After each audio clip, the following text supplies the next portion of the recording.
આગ્રહ હોય, બીજાનો બીજો આગ્રહ હોય તો એની હારે કોન્ફ્લિક્ટ થાય. આગ્રહ મારો છે, આગ્રહ બીજાનો છે, તો મારા આગ્રહ થી કોન્ફ્લિક્ટ થાય ને. ક્લેશ નો અર્થ, ક્લેશ એટલે આપણી અંદર અશાંતિ અથવા તો આપણે શું કહીએ ને, પીડા થાય, કોઈ પણ પ્રકારની પીડા થાય, એ બધું, અથવા અંતકરણ ખરાબ થાય, જે સારું ન લાગે, એ બધી વસ્તુ એની અંદર આવે છે. અને ક્લેશ સતત ચાલુ જ હોય, સુસુપ્ત હોય કે એમ ખબર ન હોય એમ બરાબર, પણ ઓમ ક્લેશો એ બધા અવિદ્યાનો એટલે અનઅવેરનેસનો, અસ્મિતાનો, હું આ છું એનો હોય. પછી હશે રાગ દ્વેષનો હોય, અભિનિવેશનો હોય. બીજું શું હતું અસ્મિતામાં? શું હતું અસ્મિતા? કોને કહેવાય? અસ્મિતા જે હું નથી એવું ધારી લીધું છે. હું નથી એવું ધારી લીધું છે. આપણે એમ થાય છે હું મન છું, હું શરીર છું. અચ્છા, અસ્મિતાનો મિનિંગ કરવો હોય તો શું કરીએ? અસ્મિતા પ્રકૃતિ અને હોવાપણું જ્યાં મિક્સ થઈ જાય છે ને પછી જે રૂપે પ્રકટ થાય છે, એસેન્સમાં મળે તો એસેન્શિયલ સેલ્ફ. હા, પર્સનાલિટીમાં મળે તો, એટલે હોવાપણું તો આપણું છે. હવે ઈ હોવાપણું આપણે ભૂલી જાય છીએ, એટલે ફોલ્સ પર્સનાલિટીને હું કહી છીએ, પર્સનાલિટીમાં હું કરી છીએ, આ બધા અસ્મિતાઓ છે. એસેન્શિયલ સેલ્ફ છે એની અંદર હું કરી છે, આત્માની અંદર હું કરી છે, બધી અસ્મિતાઓ છે.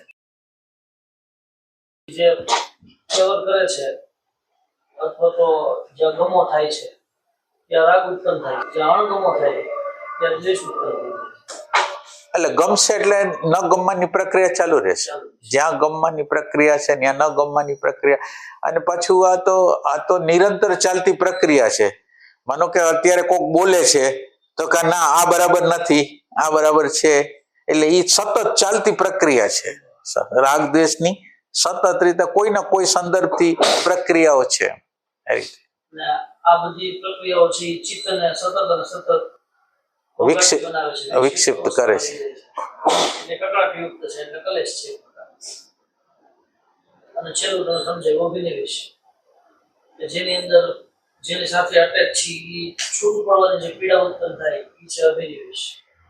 હોવાપણ આપણે જેમાં હોવાપણું રાખ્યું હોય એ હોવાપણું છૂટી જાય ને, એટલે આપણને દાખલા તરીકે આપણે એક હોદ્દો લીધો હોય ક્યાંય પણ, એને એ હોદ્દામાંથી આપણે નીકળી જાય ને, એટલે જે મને અહેસાસ થતો હતો કંઈક, એટલે આપણે શું કહેવાય, જે હોદ્દાનો મને અભિનિવેશ હતો હવે વયો ગયો, એટલે એ હવે મને દુઃખ લાગે છે, એટલે મારું હોવાપણું ફિલિંગમાં નથી આવતું. તો એ અભિનિવેશ જે છે ને, એટલે હું જે છું એ ચાલુ રહેવા માંગુ છું. એટલે એક સેન્સથી તમે એને સિક્યુરિટી કહેતા હતા ને. હા, એટલે અભિ એટલે સ્વ અને નિવેશ એટલે પ્રવેશ. હા, એની હારે એ રીતે એટેચ થઈ જાય છે, એક થઈ જાય, અને જુદું પડવાની પ્રક્રિયા મૃત્યુ જેવી લાગે છે. હા, પોતાનો પાઠ, પોતાનો પાઠ, એટલે પોતે જે નથી બની જાય છે. તો અસ્મિતા અને અભિનિવેશ વચ્ચે શું ફરક છે? આમ તો અસ્મિતાની અંદર કોઈને કોઈ પ્રકારનો, દાખલા તરીકે હું ગુંડાગીરી કરીને મારું હોવાપણું બતાવું છું, મારે હારાપણું કરીને હું મારા હોવાપણાને હું એક્સપ્રેસ કરવા માંગુ છું, હોવાપણાને ચાલુ રાખવા માંગુ છું, એના હોવાપણા દ્વારા મને કંઈક ફિલિંગ થાય છે. અને ઓલું અભિનિવેશમાં તો મૃત્યુ જેવી ફિલિંગ છે, જુદું પડવાનું થાય છે ત્યારે. એટલે આ બે વચ્ચેનો ફરક શું છે? અભિનિવેશમાં એ વસ્તુ વળી જશે એનો ભય છે, પછી શારીરિક મૃત્યુનો હોય, કંઈક ઓરડાનું હોય, મારા કોઈ હોવાપણાનું હોય, બધાને ટકાવી રાખવાની જે મળ્યું છે. હા, તો પછી અભિનિવેશમાં એમ જ છે, તો આમાં ફરક શું છે? અભિનિવેશમાં બધું જ છે, ઇન્સ્ટિંક્ટિવ સેન્ટર હોય કે મૂવિંગ સેન્ટર હોય કે બધી વાત છે ને. એટલે શું ફરક છે આપણે ગોતવો પડશે તો ખરો જ. એવું બને કે અસ્મિતામાં એવું આઈડેન્ટિફિકેશન છે એક રોલ સાથે, પણ અભિનિવેશમાં ઈ વયું જશે એનો ભય છે. બને, હા, એ થાય છે. એક ઈ છે ને એક એવું થઈ શકે કે આ છે ને બહુ મોટા સ્કેલમાં છે. દાખલા તરીકે હું જે છું એ નથી ખબર અને જે હું નથી એ ધારી લીધું છે. આ તી સ્મિતા અને વા એમ એવું એટલું મોટું નથી પણ નાના એકમમાં છે કે જે વસ્તુ ચોંટ્યા છે ત્યાંથી ઉખડવાની પ્રક્રિયા મૃત્યુ જેવી લાગે. એ સિક્યુરિટી બેઝ છે, ઈગો બેઝ છે. અને આ જે છે ને એ ભૂલથી માની લીધેલું છે. આ અધ્યાસ અન્ય અધ્યાસ ટાઈપ છે. વિશાળ ફંકમાં છે બધા અસ્મિતા અને આ છે નાના નાના પાર્ટ છે. અચ્છા. પછી આના એક ચાર ઓલા હતા ને ઓલા તનુ ને તનુની છે 4 part. હા એટલે એક છુપાયેલું, એક સૂક્ષ્મ, અન્ય વિચ્છિન્ન સેકન્ડ પેર એક પ્રગટ. હે લાસ્ટ ઉદાર હતો કે એની પહેલા વિચ્છિન્ન વિચિન્ન તનુ અને હજી એક રહી ગઈ. ચાર હતા એમાં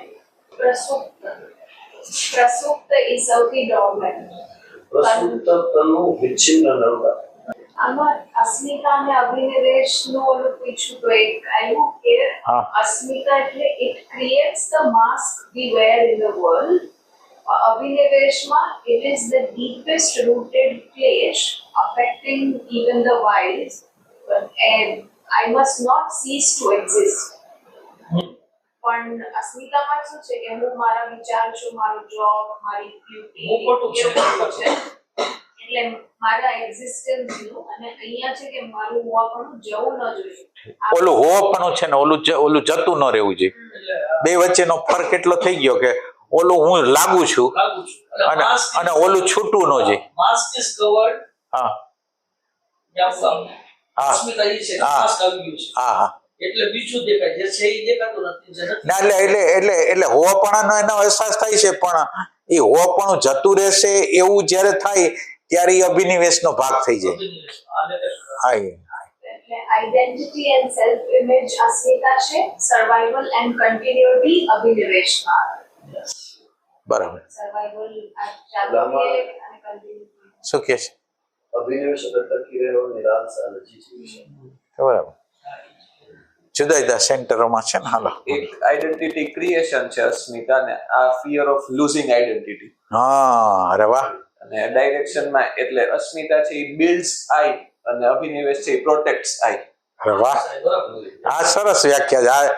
આ નોંધી લેજો. આમાં ઓલું શેર કરતું ને હા કર્યું. અને લેવલમાં છે ને અસ્મિતા છે એ સાયકોલોજીકલ લેવલ કે છે, અભિનિવેશમાં ઇન્સ્ટિંક્ટિવ ને સર્વાઇવલ લેવલ કે છે. અચ્છા. અને એક્સપ્રેશન અસ્મિતા હોય તો કે ઈગો કે પ્રાઇડ થી એક્સપ્રેસ થાય છે, જ્યારે અભિનિવેશ છે એ ફિયર અને ઇનસિક્યોરિટી. ઓલું પ્રાઇડ અને ઓનાથી બરાબર સમજી ગયા. અને આ પ્રાઇડ અને ફિયર અને ઇનસિક્યોરિટી ઇનસિક્યોરિટી. ટકાવી રાખવાની. હા એ છે. એ સરસ પોઈન્ટ છે. આ નોંધી લેવાના. હા